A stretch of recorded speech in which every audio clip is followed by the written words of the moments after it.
Nuestra capacidad de controlar el movimiento es otro de los principios que está presente en cualquier tipo de actividad física.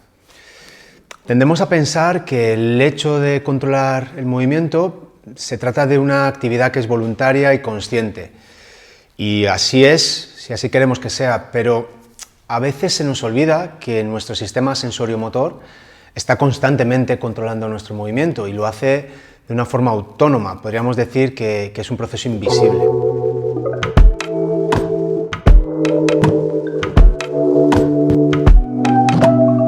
Al igual que sucede con la respiración, de la cual ya hemos hablado en uno de los vídeos de esta serie, nuestro organismo tiende a automatizar la mayor cantidad de procesos de control de movimiento para mejorar siempre la eficiencia, es decir, siempre busca ahorrar energía y además liberar recursos del córtex prefrontal, recursos más conscientes.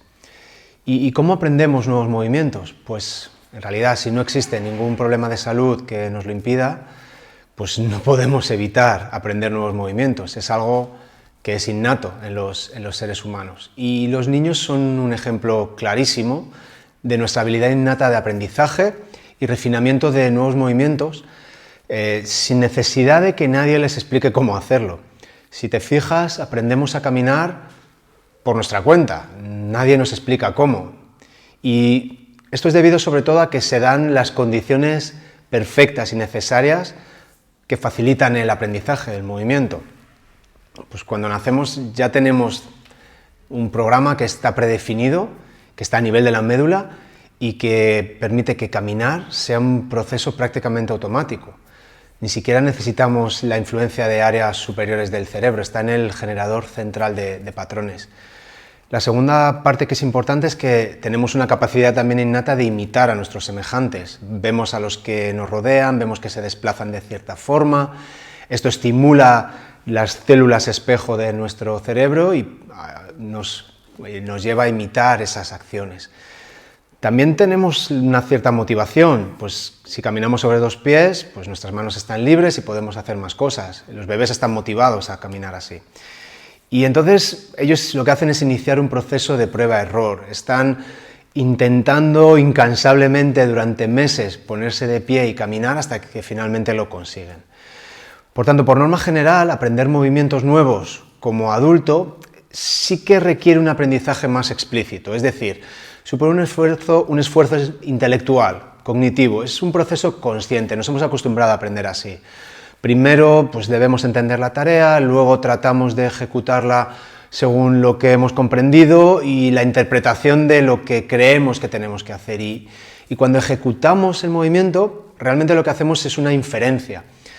Nuestro cuerpo no sabe exactamente cómo hacer ese movimiento o ese gesto y tampoco estamos totalmente seguros de cómo será el resultado. Lo que hacemos es un intento lo más aproximado posible a lo que creemos que será un intento exitoso.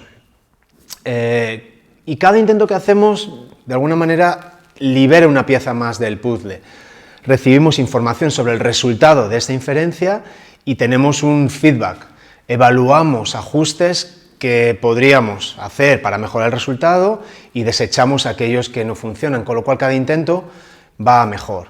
A medida que repetimos pues, este ciclo de prueba-error, nos acercamos a una forma más óptima de completar esa tarea de movimiento y en un momento dado podríamos, y de hecho lo que solemos hacer es automatizarlo y lo hacemos de una manera tan eficaz que se convierte en algo inconsciente y esto es un aprendizaje ya que se denomina implícito, que ya lo tenemos a través del trabajo.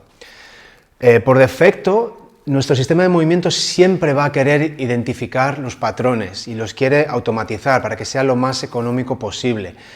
Nuestro organismo tiene la tarea de ahorrar la máxima energía posible y es tan compleja y tan profunda la capacidad que tenemos de automatizar movimiento que no solamente tenemos reacciones reflejas súper rápidas a nivel de la médula, sino que existen ciertos mecanismos de anticipación que son incluso anticipatorios a la propia ejecución del movimiento.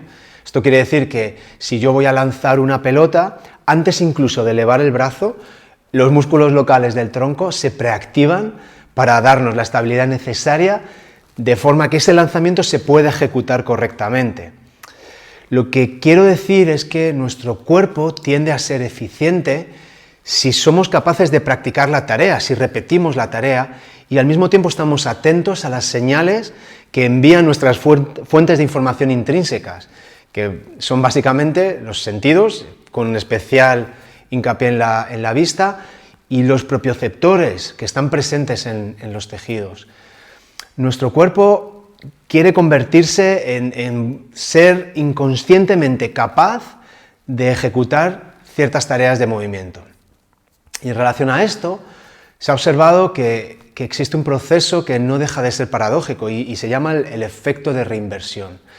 Lo que se observa es que si a un patrón de movimiento ya aprendido le seguimos bombardeando de información explícita basada en el lenguaje, como la instrucción de un ejercicio o de un gesto deportivo, el resultado general es negativo, es decir, desaprendemos procesos que ya teníamos adquiridos y automatizados, ya teníamos en segundo plano.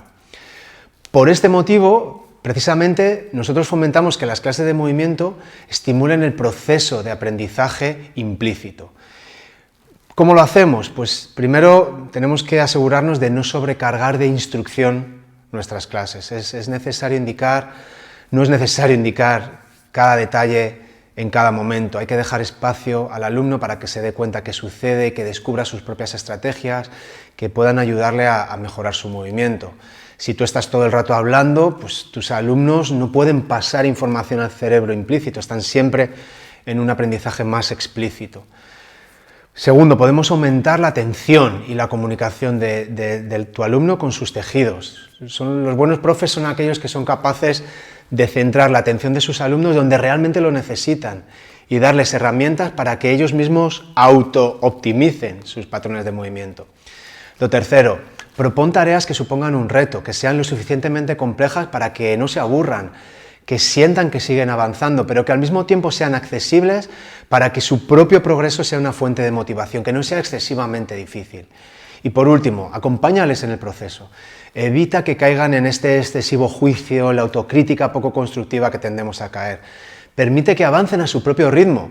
No califiques si es rápido, si es lento, si está bien, si está mal. Simplemente viviendo el proceso según lo que es, un proceso que como tal no acaba nunca, o acaba cuando decidimos que es momento de pasar a otra cosa.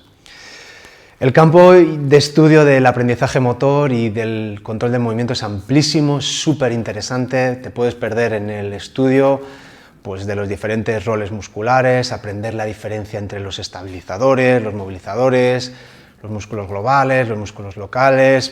Puedes entrar en el agujero negro de la neurociencia del movimiento, aprender sobre los centros de planificación motora, los centros de ejecución, los centros de comparación, de todos los mecanismos que generan información aferente que llega hacia nuestro sistema nervioso central. Pues es toda una vida de estudio muy interesante, pero lo que sí que tengo clarísimo es que si te dedicas a enseñar movimiento, cuanto más entiendas y más conozcas sobre estos mecanismos que están implicados en la planificación, en el control y en el aprendizaje de movimiento, pues mejores estrategias vas a poder desarrollar y por supuesto vas a obtener mucho mejores resultados en tus clases de movimiento, así que a por ello.